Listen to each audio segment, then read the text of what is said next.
फूलन देवी का जन्म 10 अगस्त 1963 को उत्तर प्रदेश के गुराहा गांव में मल्हा जाति में हुआ। दीन मल्हा और मूल देवी का यह चौथी और सबसे छोटी बेटी थी। फूलन के परिवार काफी गरीब था।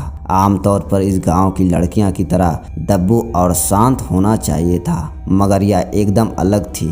इतनी अलग थी कि सही गलत की लड़ाई के लिए या किसी से भी भिड़ जाती थी। लेकिन 11 साल की उम्र में फूलन की जिंदगी में एक बड़ा बदलाव आया। फूलन के उग्र स्वभाव से इनके पिता को अधिक चिंता होने लगी। पिता की इस चिंता में फूलन की जिंदगी को एकदम से मोड़ दिया। महज 11 साल की उम्र में इनके पिता ने इनका विवाह एक अधेड़ व्यक्ति के साथ करा दिया। शुरुआत में फूलन ने इसका विरोध किया, फिर अपनी नियति मानकर इसे स्वीकार कर लिया। फूलन के पिता ने इसके अच्छे भविष्य को लेकर यह कठोर फैसला लिया था, किंतु सही मायने में इन्होंने फूलन को जलती हुई आग के हवाले कर दिया था। इसके पति का इसके प्रति व्यवहार ठीक नहीं था। जल्द ही फूलन सहन शक्ति जवाब दे गई तो वह भागकर अपने घर लौट आई। इन्हें उम्मीद थी कि इसके अपने लोग इसकी मदद करेगा, लेकिन हुआ उल्टा। समाज में इसे पूरा भला कहना शुरू कर दिया। कम उम्र में ही फूलन की शादी हो गई थी, लेकिन शादी के बाद बहुत तरह की कष्ट झेलने के बाद फूलन देवी का झुकाव डकैती की तरफ हुआ था।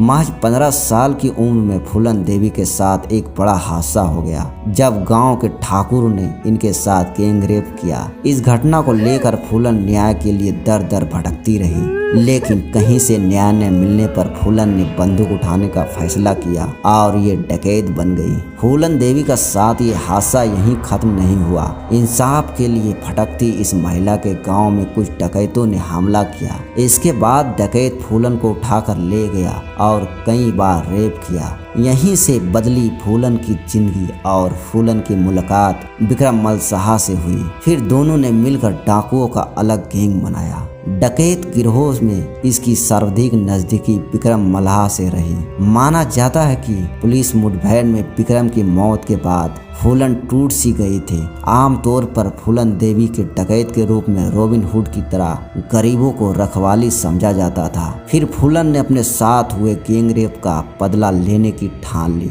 1981 में ऊंची जातियों के 22 लोगों को एक साथ नरसंहार किया, जो ठाकुर जाति के जमींदार लोग थे। इसके बाद ये पूरे चंबल में फूलन का खौफ पसर गया। सरकार ने फूलन को पकड़ने का आदेश दिया, लेकिन यूपी और मध्य प्रदेश की पुलिस फूलन को पकड़ने में नाकाम रही। बाद में तत्कालीन प्रधानमंत्री इंदिरा गांधी और से 1983 में फूलन देवी से सरेंडर करने को कहा, जिसे फूलन देवी ने अपने मान लिया, क्योंकि यह फूलन के साथ मजबूरी थी। इसके साथ ही विक्रम मल्हा पुलिस मुठभेड़ में मारा गया था। फूलन यूं ही सरेंडर नहीं किया, इसने सरकार से अपनी शर्त मनवाई। इन शर्तों का सरकार ने मान लिया था, लेकिन 11 साल तक फूलन देवी को बिना मुकदमे के जेल में रहना पड़ा। इसके बाद 1994 में आई समाजवादी सरकार ने फूलन को जेल से रिहा किया। फूलन ने अपनी रिहाई के बाद बौद्ध धर्म में अपना परिवर्तन करा दिया। इसके 2 साल बाद ही फूलन को समाजवादी पार्टी से चुनाव लड़ने का ऑफर मिला और वो मिर्जापुर सीट से जीतकर संसद बनी और दिल्ली पहुंच गई। इसके बाद साल 2001 फूलन की जिंदगी का आखिरी साल रहा। इस साल शेर सिंह राणा ने दिल्ली में फूलन देवी का आवास पर इनकी हत्या कर दी।